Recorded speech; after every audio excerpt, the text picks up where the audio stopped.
Greetings, Michael. How are you? I'm doing well, Carl. I'm doing well. How are you? I am really good. I wanna tell you a little story Okay. Oh, I like and story time. see I and like see story how time. you reply. We recently had some friends here. In fact, it was on the 4th of July. We had some friends here on the 4th of July. They're both journalists, so they think about this stuff a lot. In fact, one of them has been writing about money for close to 20 years now. So these are people who think about um, money and particularly around like the news angle of money. They've been thinking about it for a long time. They're here for lunch on the 4th of July, and I told them about this idea I've had. It came from conversations that I've had with people, um, and I'm sort of curious if money walked in, like we had somebody join us right now. It was a third screen on the Zoom thing, and you let them in, and it just said money. I will. You will We always do let have, we that, do have a yeah. waiting room on these Zoom rooms, so like no one crashes us. But if anyone tried to enter the room and it just says money, I will admit them into the room, Yes, yes, we'll let them in. So here's my please. question to you.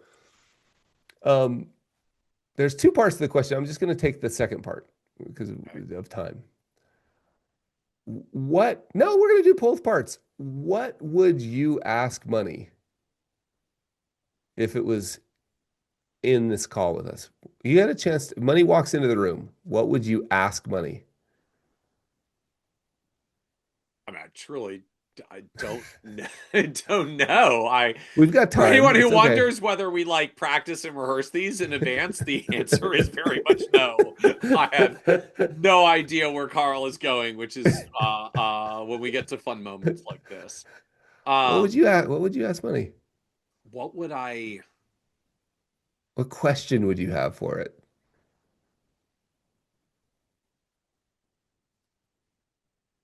I don't know. I mean, I'm really struggling with I'm really struggling with this just because I don't know, like it's I don't know it's a thing. It's like it's a tool for me. Kind of just I mean money has always been I know it's just for me like it's a means to an end. It's like the enabler to let you to do the things that Yeah. Wow. you you want to do. So I'm like You wouldn't have any questions. I don't think I respect its answers. Okay, so we're gonna get to the second part. Let me give you some one that was really interesting to me recently was I was having this conversation with Austin Kleon, the author of Steal Like an Artist Okay. and other books. And he was like, "Oh, I would say, whose lives have you ruined?" Ooh. Yeah, I was like, wow. And he said, no, actually, what I would do is like, whose lives have you ruined and whose lives have you made better? And then he amended that question and said, who's been able to handle you and how? Okay. So I thought that was fascinating. So here's the second Which question. which also is interesting to me even in the context of the comment that I made as well. Like Yep. the money isn't giving him the answer. The money is like connecting him to the witnesses and the people who do. Right? Like Yeah. he didn't Yeah. ask money, how do I handle you? He asked money, who's been able to handle you? Yeah. What did they Yeah. do? Yeah. No, no, that was really, yeah, no, I Like agree. That's a really good point. money bears witness. Yeah. Yeah. No, I love that. Okay. Here's the other question. What do you think? So you had a chance to talk to money. Yep. What do you think money would say to you? Ooh. What do I I'll let you think about it for a minute. Don't not okay. a lot of pressure, but because I've had a lot of time to think about this, I've sort of put you on the spot, but that was kind of the point.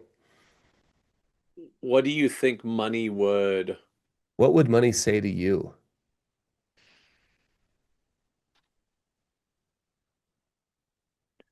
I I mean trying to figure out how to verbalize this. Like what would money say to you? I don't know. You seem to be pretty comfortable with me. Nice. right? I think is an Nice. observation. Like just I'm in part probably for being a financial advisor and just being drawn in the direction of personal Yeah. finance, which led me to a financial planning career. Like I'm pretty comfortable with money conversations around money things in a way that a lot of people are not. I'm Yeah. comfortable around uh being able to accumulate some money, but not necessarily having it drive or control outcomes for me. Nice. Nice. No, I love that. I mean, that's not like a not meant to be like self-congratulatory or anything, but just Yeah. I have to reflect on that relative to clients that I've sat across from over the years. And like Right. I never You've noticed. particularly got caught up in the cycle of like I need to spend money on things to show worth or value or the rest, right? Is it the in the Millionaire Next Door, right?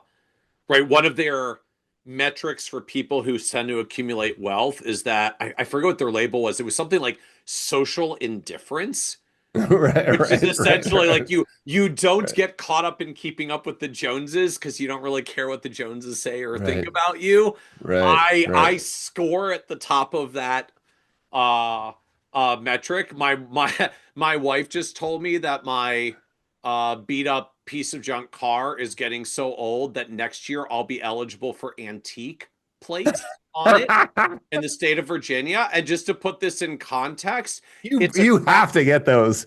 it's I'm going to because it's a crappy 2006 Kia hatchback.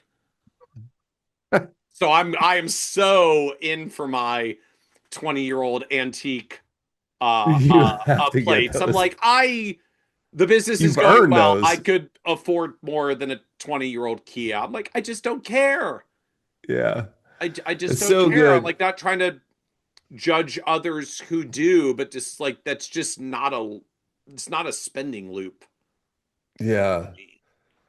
Well, the reason, and by the way, I want to be really clear, because we have some very thoughtful people who listen to this show who send in I like really thoughtful um Yeah. I don't know, critiques about the use of questions, which I am very grateful and I'm being honest about that. I'm not suggesting this is a good question for clients. I just think it's fun. And what it leads to, and what it led to with these friends that were here on the 4th of July, what it led to was a whole discussion about enough.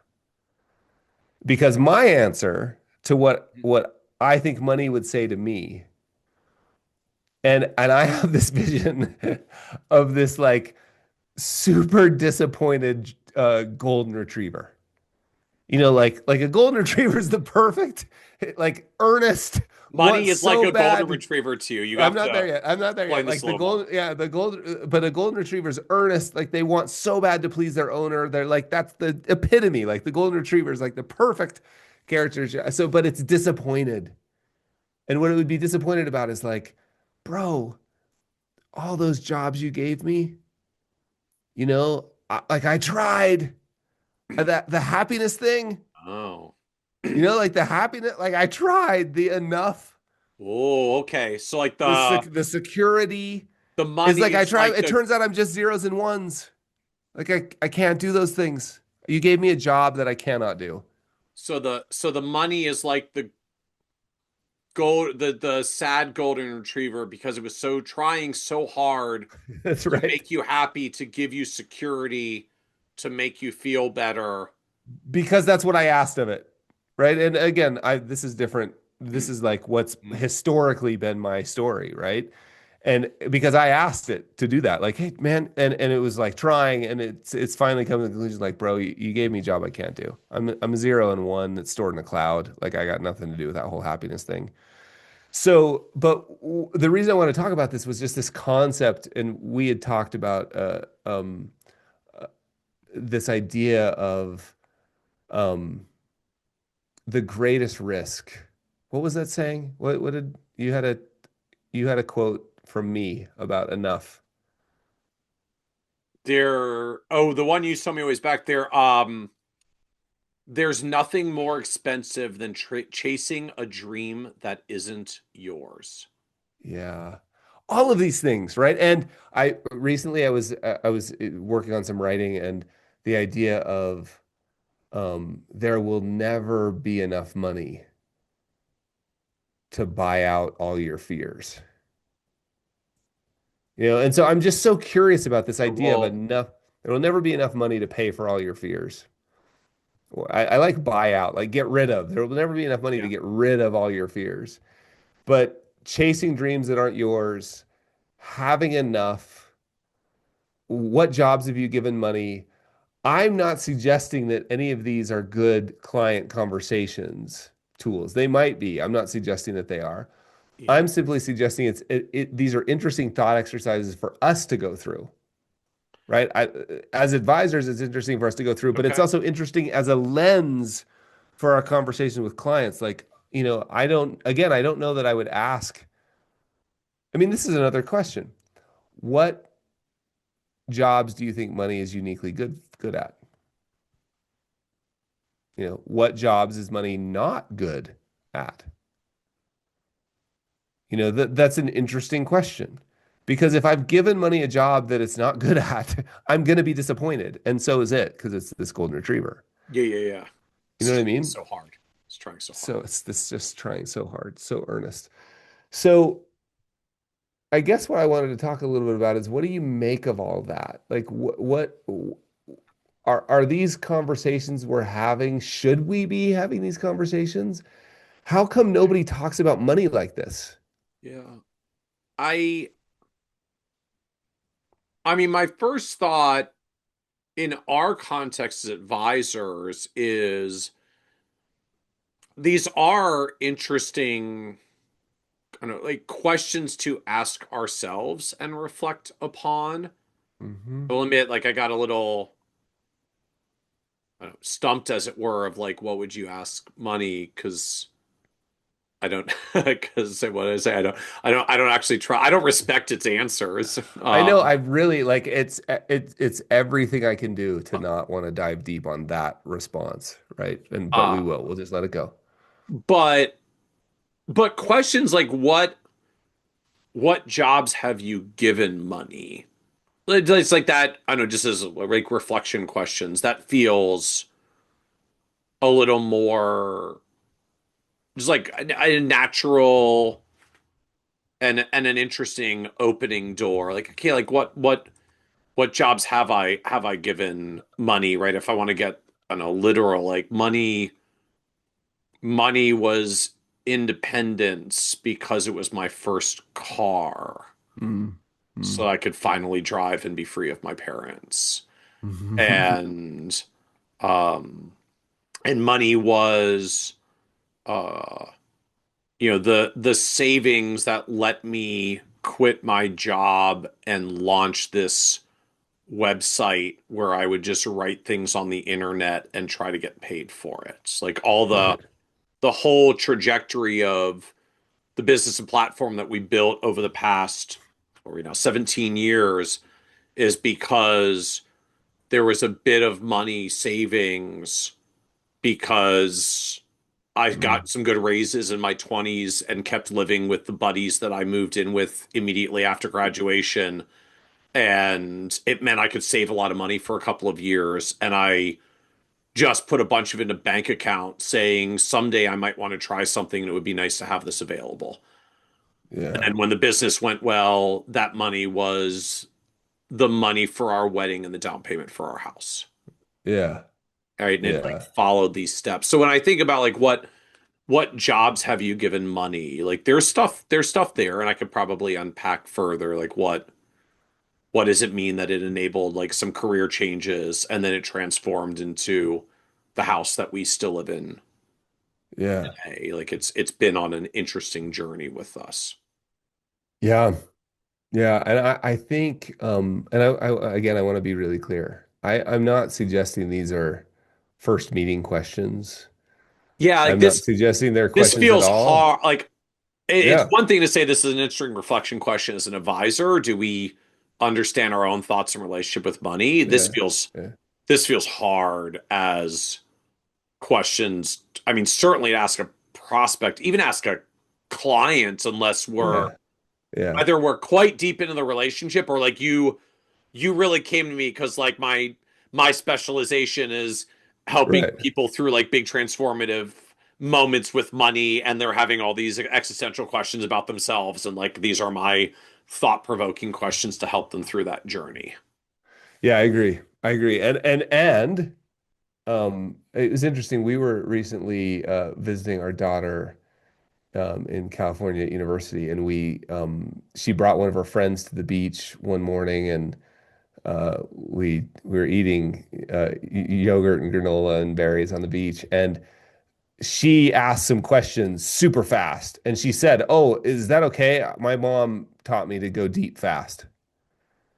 And I Yeah. was like, I love people who can go deep fast, but not all of us are comfortable Right. either Like some of A, us are like super uncomfortable with people who go deep. I mean, I'm yeah, assuming she said, I'm sorry, my mom told me that because she has done that in circumstances where it didn't go well, and she's learned yeah, that I she agree. needs to explain it. I agree. And of course, my wife and I are like super, like we're super that way too. So we're like, no, no, no, this is great. And we were all in. But most people, I think it was Megan Lurst that pointed out the idea of authenticity hangover. The idea of like, even if you get through it, you may wake up the next day and just be like, what did I just tell that person? So I'm not suggesting it, but I do think, So here's the that's thing the I think. authenticity. That's the authenticity hangover when you get clients to really, really open up, and then the next morning they're going like, I can't I believe I never want to actually see said that all those person again. things.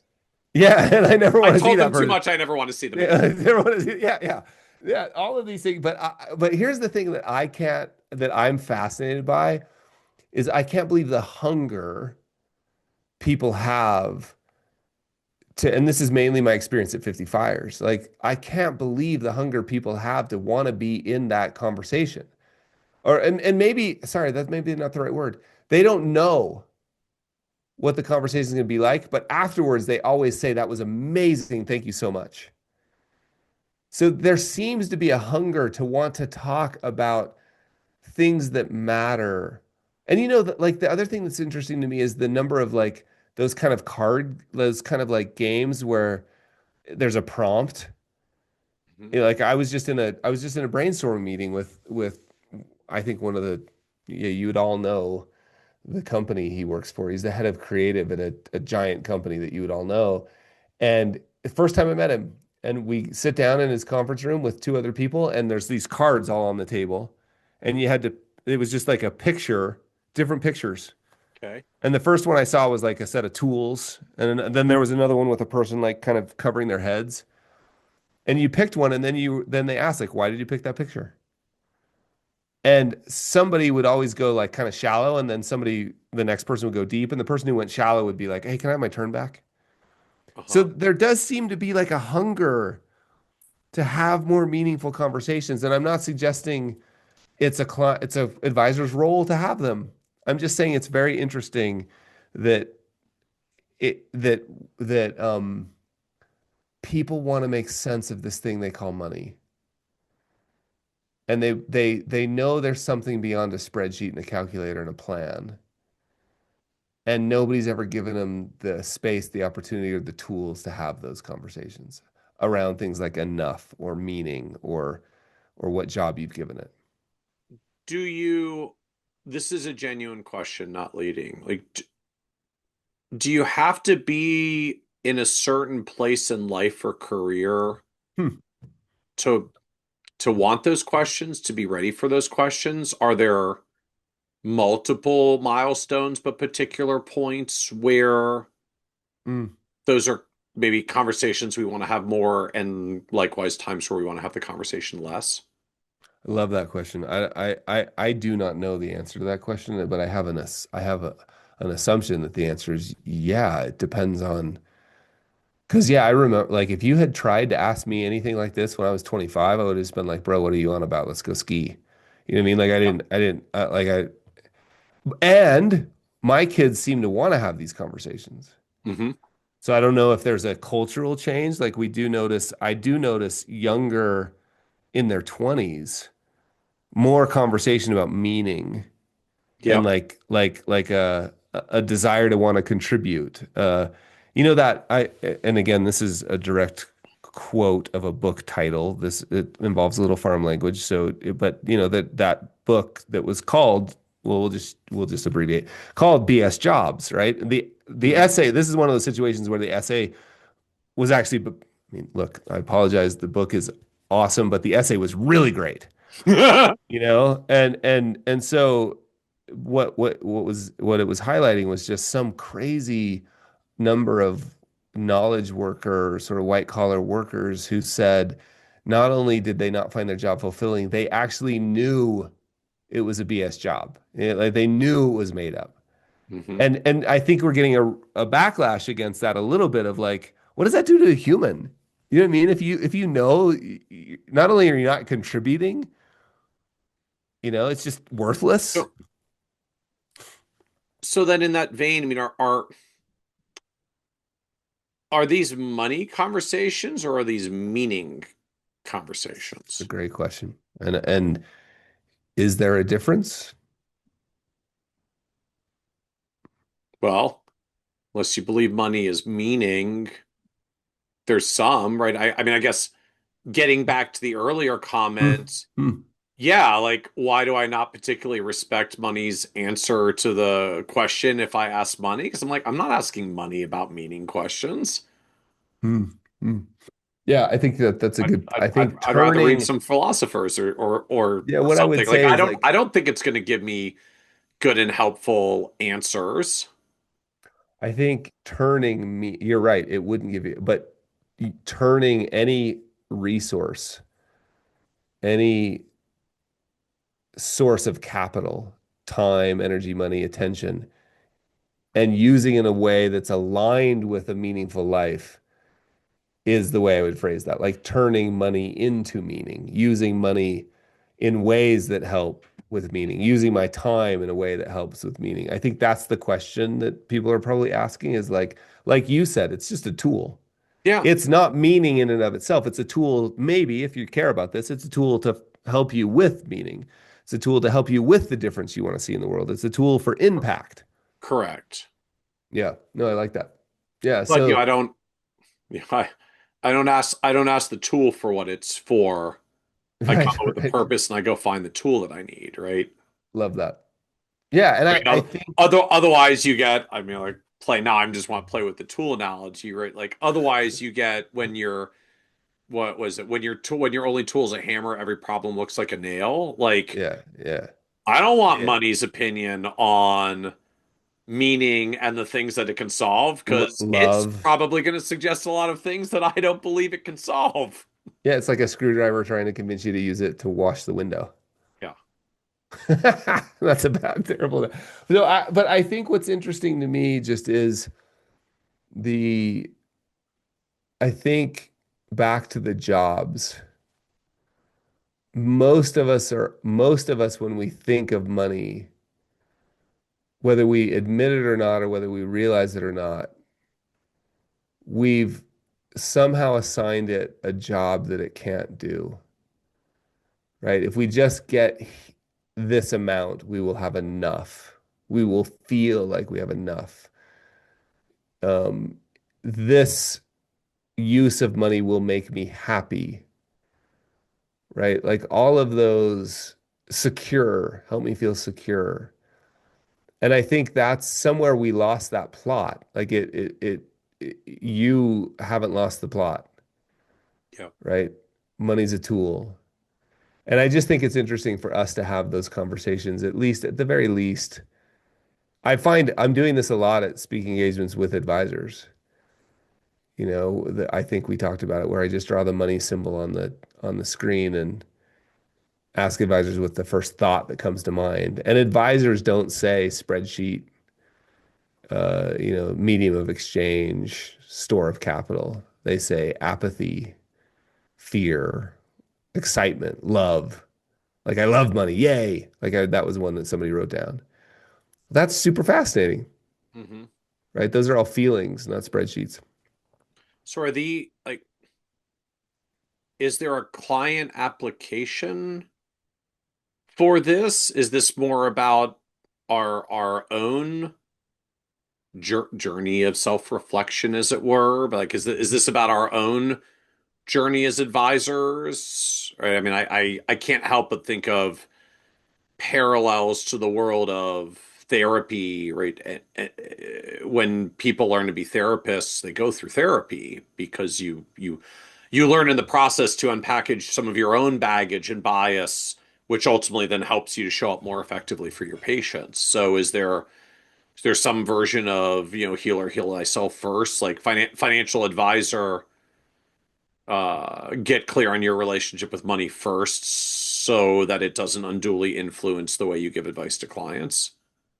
Yeah, I'm really glad that there's super smart people working on that kind of stuff in our industry, right? Like we could all point to um Yeah. we could all point to people that have been working on this, Clances and Rick Kaler, and Christy Archuleta and Megan Lurtz and all of that stuff. And but I can't help but think that my relationship with money had a pretty big impact on how I gave other people advice about how to handle their money. Like, Yeah. how could that not be true? And what to do about it? I'm just asking questions here. Yeah. I'm not, what to do about it is another subject. But in terms of client application, at the very least, I think it's a useful set of lenses to view client answers and or behavior through, especially the jobs lens. Like, I don't know that you ever even ask the client, but it's interesting to be thinking, and maybe you do. It's interesting to be thinking like, oh, is this like resistance to this advice I'm giving, or is this this has come up a lot lately in conversations, successful retirees not enjoying retirement, Right. right? Because they, well, is Be that because I retire when I get the money, and then the money will do the things, and then I get the money to retire, and I don't get the feelings I was supposed to get. I don't know how to do the things anymore, right? Like Right. I'm out of practice in terms of like spending on enjoyment because I was so frugal. Right. Well, is that a job I've given? Is money got a job of making me continue to feel safe and secure no matter what?